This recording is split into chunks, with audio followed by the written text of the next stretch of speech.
Posisi utang luar negeri Indonesia per Agustus 2024 sebesar 425,1 miliar US dollar atau setara 8.444,7 triliun rupiah.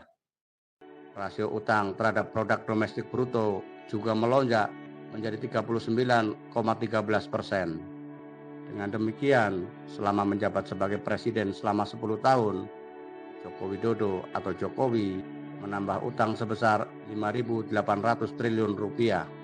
Untuk diketahui, di akhir masa jabatannya, Presiden Susilo Bambang Yudhoyono atau SBY meninggalkan utang sebesar 2.608 triliun dengan rasio utang terhadap PDB sebesar 24,75%. Jumlah utang yang terjadi di masa pemerintahan Jokowi adalah yang terbesar dibanding presiden-presiden sebelumnya. Berkuasa selama 32 tahun dan dikenal sebagai Bapak Pembangunan, Presiden Soeharto mewariskan utang sebesar 551,4 triliun.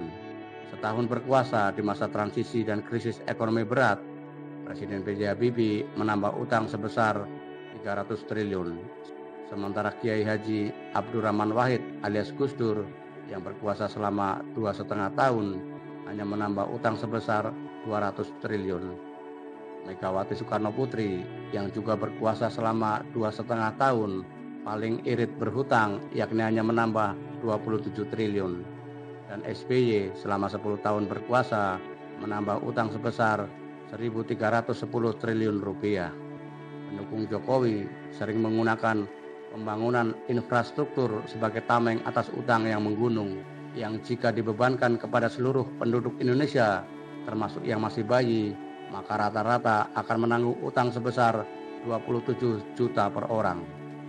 Tentu kita tidak menutup mata terhadap capaian pembangunan infrastruktur di era Jokowi, terutama jalan tol, bendungan, dan jembatan. Tetapi ingat, banyak dari infrastruktur itu yang dibangun oleh BUMN yang modalnya juga dari utang. Tercatat, utang BUMN selama 10 tahun terakhir mencapai 959 triliun rupiah. Dalam penjelasan Kementerian Keuangan disebutkan, utang yang meningkat merupakan hasil dari beberapa faktor kompleks, termasuk perubahan dalam kebijakan fiskal dan moneter, dampak pandemi COVID-19, pengeluaran untuk proyek-proyek infrastruktur besar, dan kondisi geopolitik.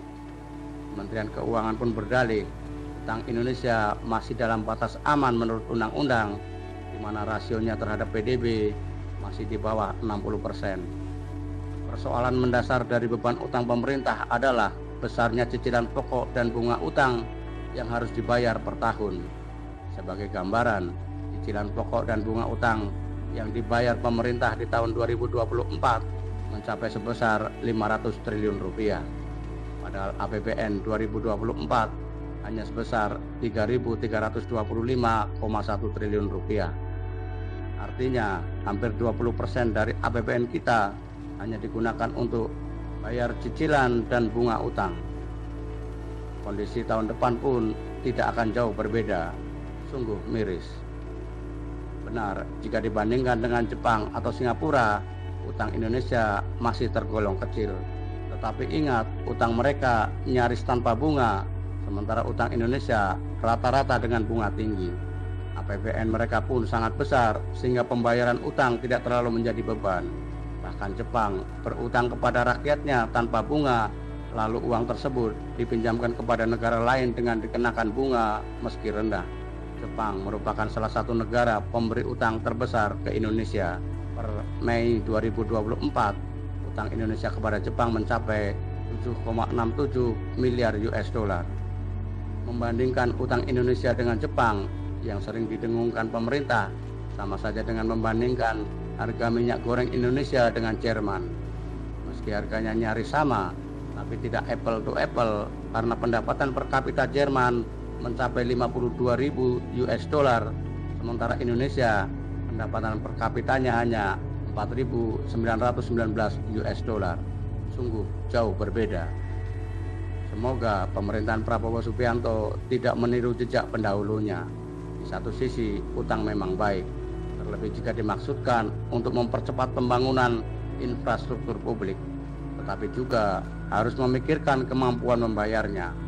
Banyak negara di dunia yang kolab karena utang seperti Yunani, Islandia, Argentina, Ekuador, Sri Lanka, Zimbabwe, dan lain-lain.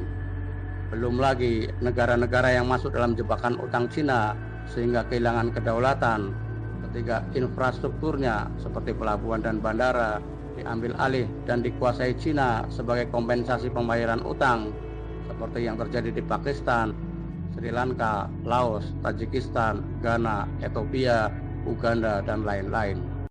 Jadi, di samping bermanfaat, utang yang ugal-ugalan hanya untuk membangun legasi, membangun pencitraan, juga beresiko terhadap hilangnya kedaulatan negara.